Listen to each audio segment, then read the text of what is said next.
autour du chapeau. J'aime ça.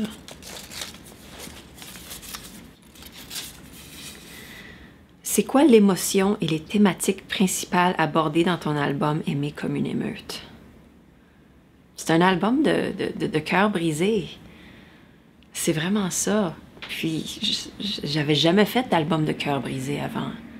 C'est quelque chose. Mais, tu sais, des fois, il faut se sacrifier pour son art. C'est ce que je dis. Ils sont tough, les questions du chapeau. Ils sont tough. Quelles sont les inspirations musicales de l'album Aimer comme une émeute? Je sais pas. Ça, c'est des questions que moi, j'ai pas trop de recul sur mes propres inspirations des fois, je le sais pas. Ce que je sais, c'est que j'avais envie que ça soit un petit peu plus sale. J'avais envie que ça soit moins sage, tu sais. Alors, je suis allée chercher Fred Fortin, puis tous les arrangements, c'est vraiment... On y a pas trop pensé non plus. On est allé en studio, on a passé, une semaine... bang, bang, faire ces chansons-là. C'est comme des photos. On a trouvé les musiciens, puis... Alors, l'inspiration musicale, c'est un petit peu de l'inspiration de tous ces musiciens-là aussi. Je suis vraiment allée juste chercher ces couleurs-là. De Fred, de Sam Joly, du Rick, du François Lafontaine, qu'on entend beaucoup au clavier. Ça ressemble à ça.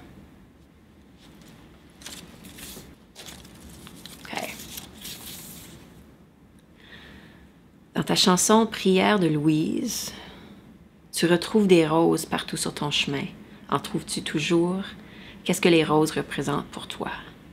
Ben des fois, quand j'en trouve, je pense à ma grand-mère. Louise, c'est ma grand-mère. Puis elle, ce qu'elle croyait, c'était que quand le bon Dieu entendait ses prières, elle trouvait des roses sur son passage. Alors, c'est ça qu'elle nous disait quand elle priait pour nous.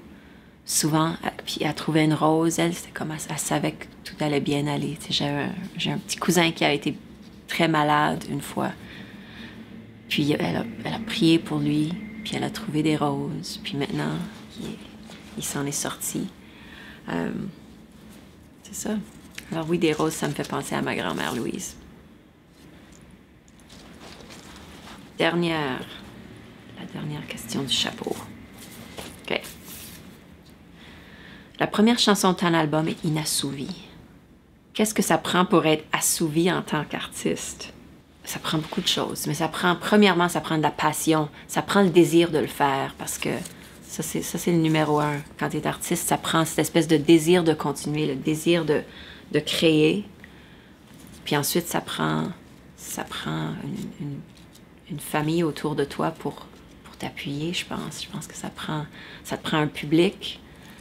Être artiste, c'est une communication. Alors oui, peut-être ça prend un public. Ça prend quelqu'un vers qui s'exprimer. Ça prend des oreilles pour qu'on soit écouté. Puis ça prend la passion d'avoir quelque chose à dire. Puis idéalement, ça prend assez d'argent pour payer son loyer. Tout va bien. C'est ça, il ne reste plus rien dans le chapeau.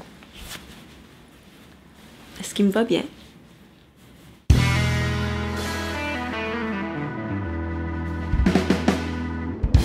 Salut, je m'appelle Annick Granger.